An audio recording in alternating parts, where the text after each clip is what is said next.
pray every day, and you grow, grow, grow, and you grow, grow, grow, and you grow, grow, grow. Read your Bible, pray every day, and you grow, grow, grow.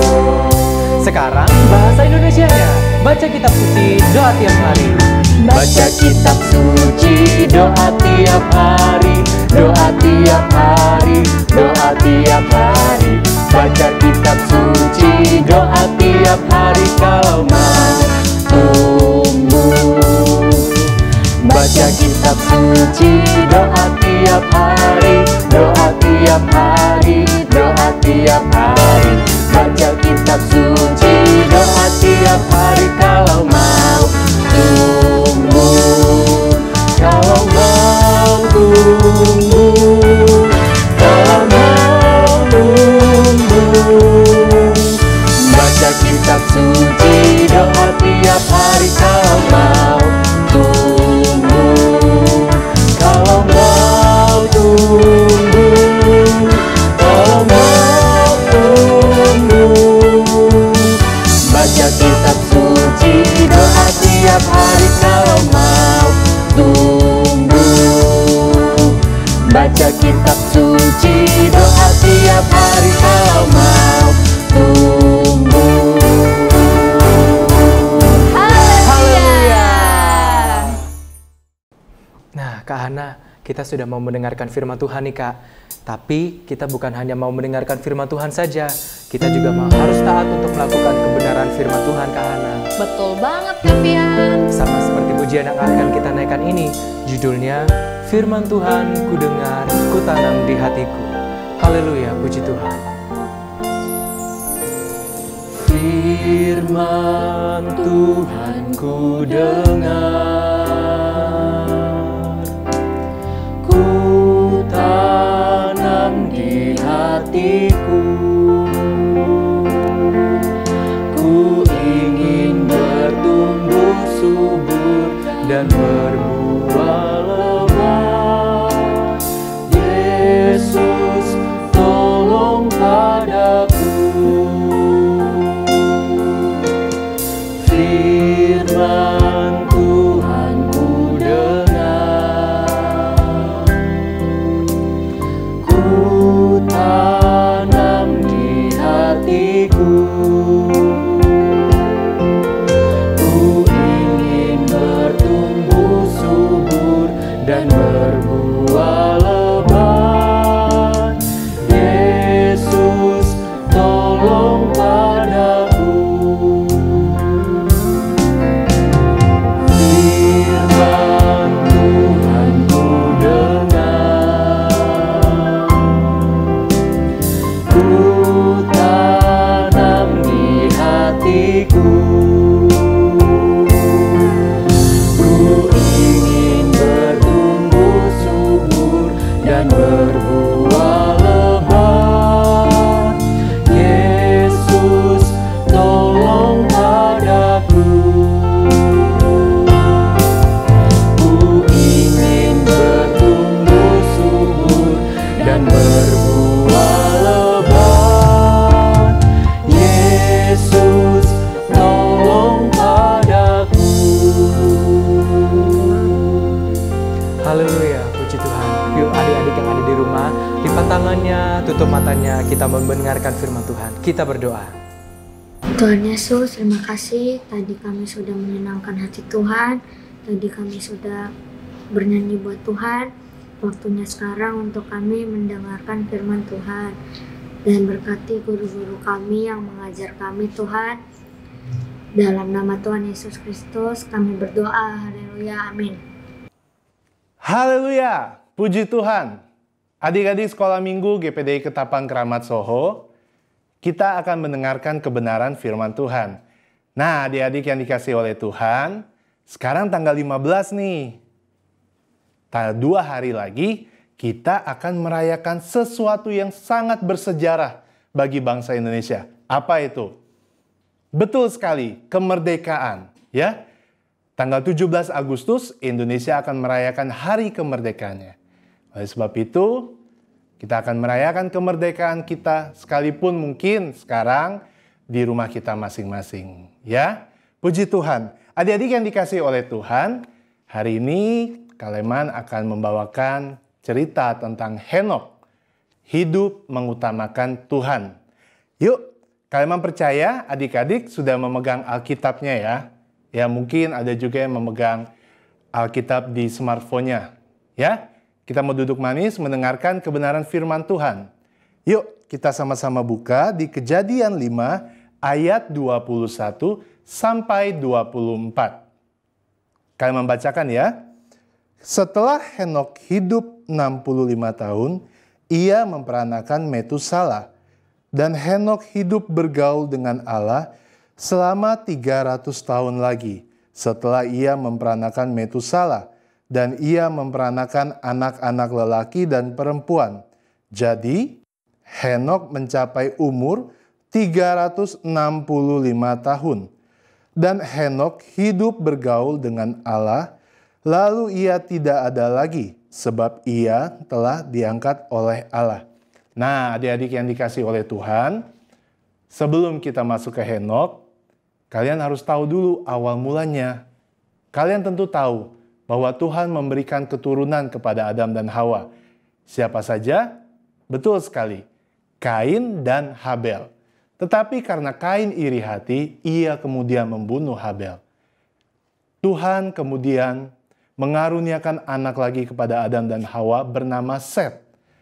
Nah, adik-adik yang dikasihi oleh Tuhan, kalian bisa baca di Kejadian 4 ayat yang ke-26 ya. Kejadian 4 ayat ke-26. Nah, Henok itu berasal dari keturunan Set.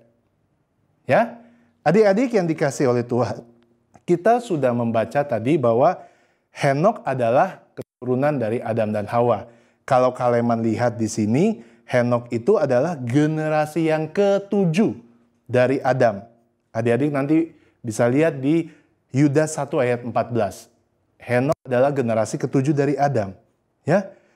Di sini dikisahkan bahwa Henok itu hidup bergaul dengan Allah.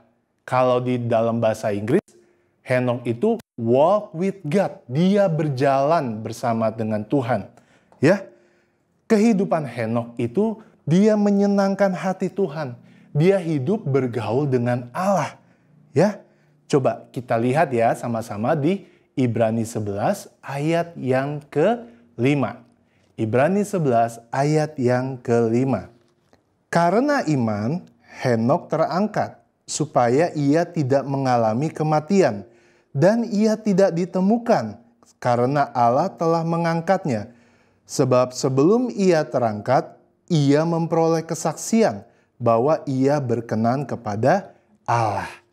Nah, adik-adik yang dikasihi oleh Tuhan, kehidupan Henok berkenan kepada Allah. Artinya, pada waktu itu ada juga orang-orang yang hidupnya tidak berkenan kepada Tuhan. Tetapi kehidupan Henok, dia berkenan kepada Tuhan. Oleh sebab itu menyenangkan hati Tuhan. Sehingga Tuhan mengangkat Henok hidup-hidup. Adik-adik kalau baca di dalam ayat-ayat sebelumnya, hanya Henok yang mengalami diangkat Tuhan hidup-hidup. Dia tidak mengalami kematian. Nah, adik-adik yang dikasihi Tuhan, Kaleman ingat ada satu lagi tokoh di dalam Alkitab yang diangkat hidup-hidup. Siapa dia? Seorang nabi. Betul sekali, Nabi Elia. Ya, cuma kita tidak akan bahas tentang Elia. Kita hari ini tentang Henok. Henok tidak alami kematian. Kenapa bisa begitu? Nah, di dalam ayat yang ke-24 di situ ditulis bahwa Henok bergaul dengan Tuhan.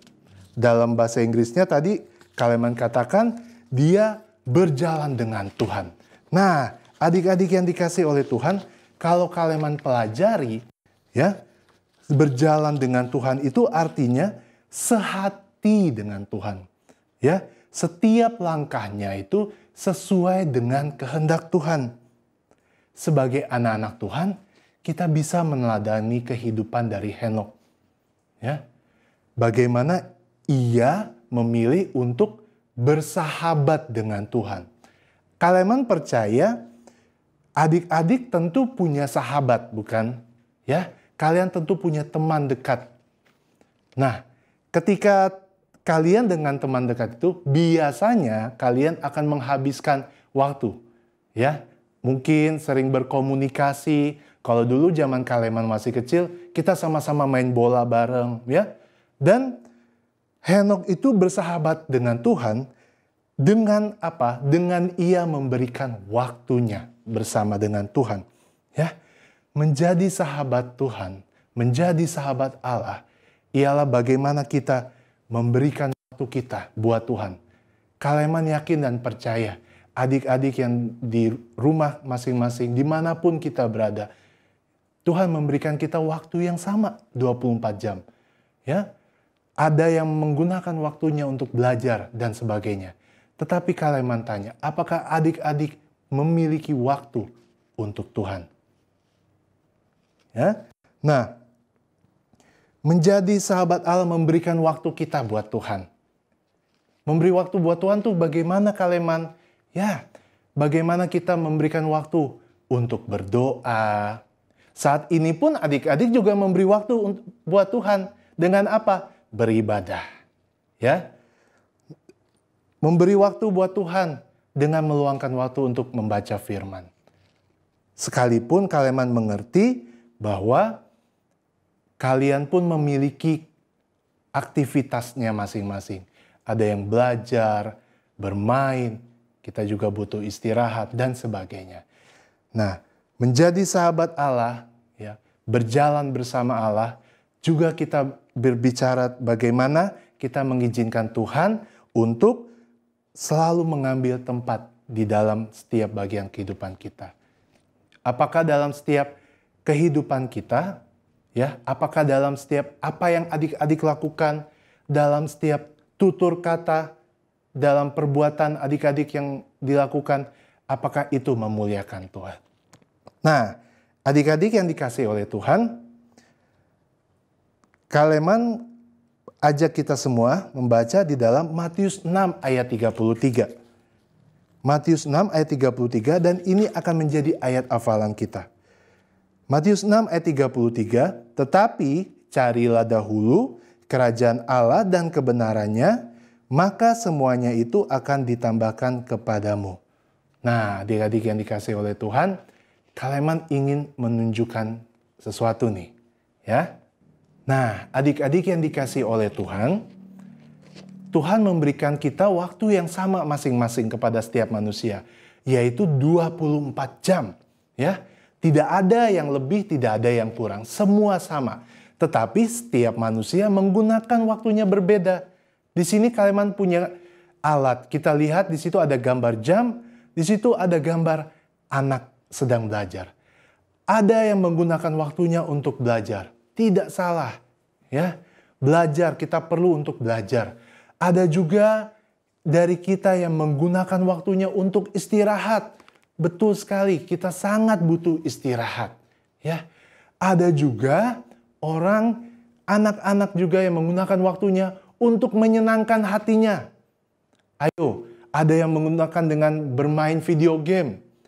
Ada yang bermain bola, ya. Hari-hari ini Kaleman tahu semuanya lagi hobi banget main HP, main Free Fire, PUBG, Mobile Legends, dan sebagainya, ya. Ada juga yang main sosial media, TikTokan, ya. Tetapi Kaleman tanya, apakah dari kalian ada yang ingat untuk meluangkan waktunya buat Tuhan? Nah, adik-adik yang dikasihi oleh Tuhan, menjadi kerinduan Kaleman dan kita semua bahwa dalam setiap apa yang adik-adik lakukan, biarlah itu memuliakan Tuhan. Kalau kita belajar, belajarlah yang baik. Kalau kita istirahat, istirahatlah, ya. Jangan kebanyakan tidur, mentang-mentang 8 sampai 10 jam. Wah, biar lebih mantep 14 jam kita tidur dalam sehari. Ada juga yang menggunakan waktunya untuk bermain HP dan menyenangkan dirinya, ya. Biarlah segala sesuatunya menyenangkan hati Tuhan. Memprioritaskan Tuhan dalam setiap bagian kehidupan kita. Puji Tuhan. Nah, adik-adik yang dikasihi oleh Tuhan, kita mau sama-sama berdoa. Kita mau tutup mata untuk berdoa ya. Tuhan Yesus, Allah Bapa kami di dalam surga, terima kasih untuk firman Tuhan yang boleh kami dengar. Terima kasih untuk teladan dari Henokh yang boleh kami ikuti Tuhan, untuk lebih mengutamakan Tuhan dalam setiap hidup kami Tuhan. Tuhan, tolong kami dalam pergaulan, di dalam keluarga, supaya kehidupan kami boleh menyenangkan hati-Mu sama seperti Henokh. Terima kasih Bapa yang baik, Tuhan memberkati orang tua kami, berkati keluarga kami, berkati teman-teman kami dimanapun mereka berada. Tuhan menjaga dan melindungi mereka semua Tuhan. Juga Tuhan, kami pun juga berdoa buat bangsa Indonesia yang sebentar lagi akan merayakan hari kemerdekaannya. Tuhan berkati pemimpin kami, berkati mereka Tuhan. Tuhan jaga dan lindungi bangsa kami dari segala hal yang dapat menghancurkan kehidupan bangsa ini. Terima kasih Tuhan Yesus. Kami mengucap syukur, berdoa di dalam nama Tuhan Yesus Kristus. Haleluya. Amin. Sekali Yesus, tetap Yesus. Merdeka!